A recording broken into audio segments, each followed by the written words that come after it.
Bonjour, on se retrouve pour notre deuxième vidéo avec la suite du chapitre 1, matériaux et contraintes.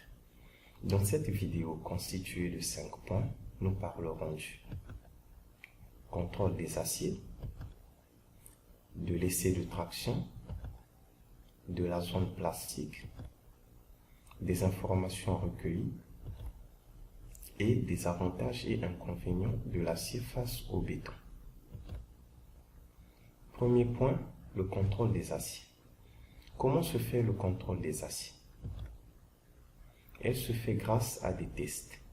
En effectuant différents types d'essais sur l'acier pour voir si elles sont conformes aux différentes normes et répondent aux exigences de chacune d'entre elles.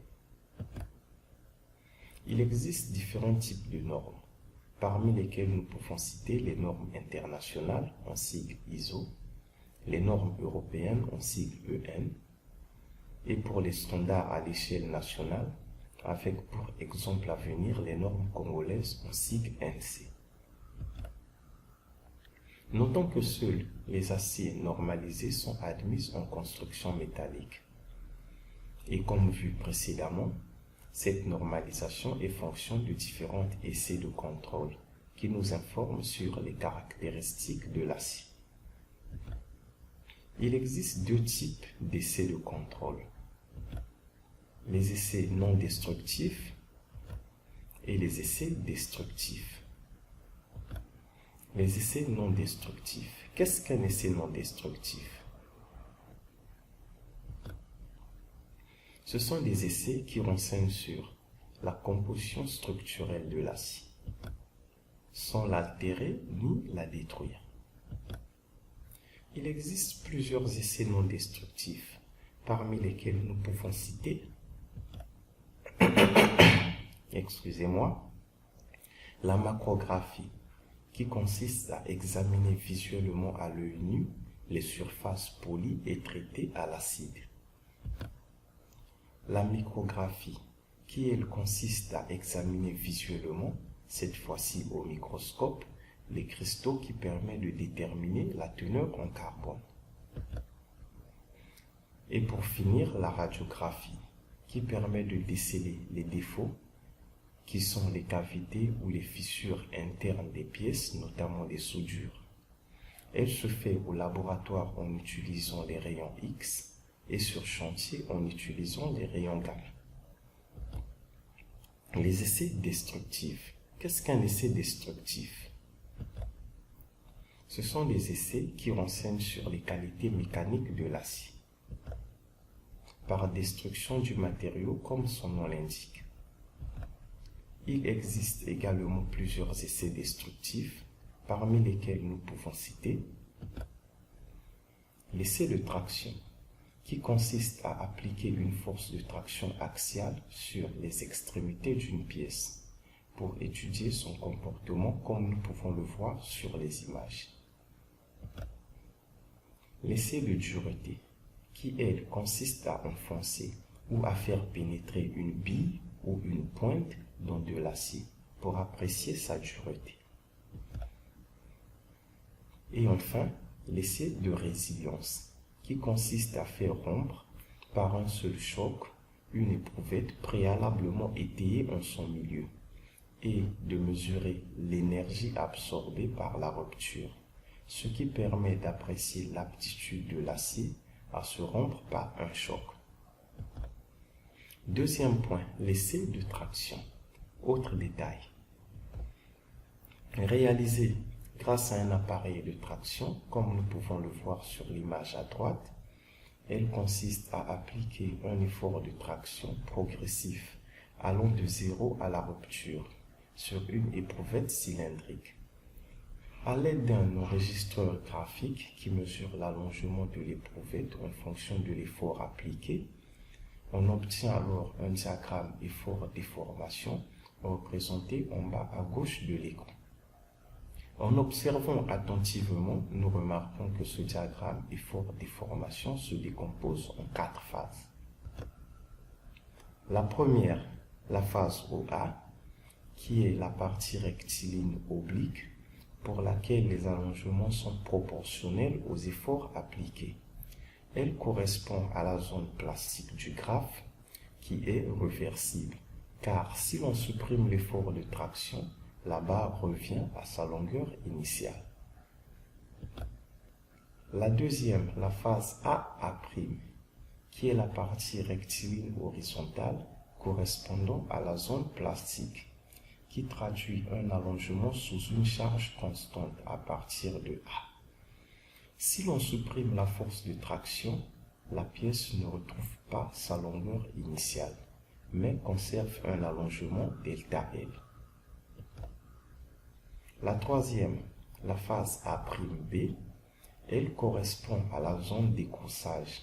À ce niveau, la charge croît de nouveau avec les allongements du point A' jusqu'au point B. Et enfin la quatrième, la phase BC, où l'allongement continue, bien que la charge soit décroissante jusqu'au point C, qui correspond au point de rupture. Notons que si les allongements sont proportionnels aux efforts dans la zone élastique, elle ne l'est pas dans la zone plastique et l'écroussage. Troisième point, la zone plastique. Analysons une partie du diagramme effort déformation. Le palier AA', qui correspond à la zone plastique, est particulièrement très importante. Car s'il arrivait que dans la structure, des éléments soient sollicités au-delà de leur limite élastique, elles disposeront du palier AA', qui représente une réserve de sécurité en construction métallique et permet à l'acier de se décharger dans des zones avoisinantes. On dit alors qu'il y a adaptation plastique. Quatrième point, l'information reçue. Quelles sont les informations recueillies par le diagramme d'essai de traction? Après avoir abordé les détails sur l'essai de traction, qui est le plus révélateur de tous sur les caractéristiques mécaniques de l'acier, les quelques informations recueillies dans ce tuto sont la limite d'élasticité, notée FY, qui est la contrainte à partir de laquelle les allongements deviennent permanents et pour laquelle les contraintes ne sont plus proportionnelles aux allongements. La contrainte de rupture à la traction, notée FU. Le module d'élasticité longitudinale de l'acier, noté E, qui est égal à 210 000 et a pour formule E est égal à tangente alpha, qui est égal à la contrainte sur delta L sur L. Le module d'élasticité transversale de l'acier, noté G, qui est égal à 84 000 MPa et a pour formule G est égal à E sur 2 facteurs de 1 plus V. Et pour finir, le coefficient de Poisson, noté V, comprise entre 0,25 et 0,30 avec pour formule delta alpha sur alpha est égal à moins V fois delta L sur L. Cinquième point, les avantages et inconvénients.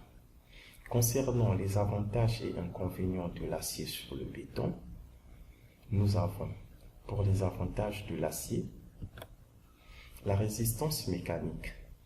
Elle permet à l'acier de franchir de grandes portées grâce à sa grande résistance en traction. Elle offre une grande sécurité grâce à la possibilité d'adaptation plastique.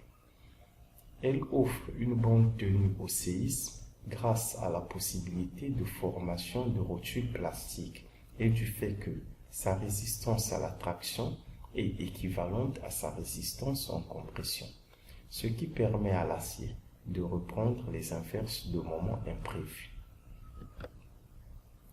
La modification, elle englobe les transformations, les adaptations, la surélévation ultérieure de l'ouvrage et se fait avec beaucoup plus de facilité par rapport au béton. L'industrialisation, elle permet de préfabriquer entièrement des structures ou des éléments de la structure et les assembler sur site. Avec les différents types d'acier et un temps d'assemblage très court. Le transport, plus facile à transporter par rapport au béton en raison de leur poids peu élevé, dû à la minceur des éléments qui permet de transporter à proximité par la route, notamment les remorques et les semi-remorques, et plus loin par bateau. Et enfin, la démolition. Même si elle n'a pas été prévue, il est possible de récupérer la grande partie de la structure en construction métallique pour une utilisation ultérieure.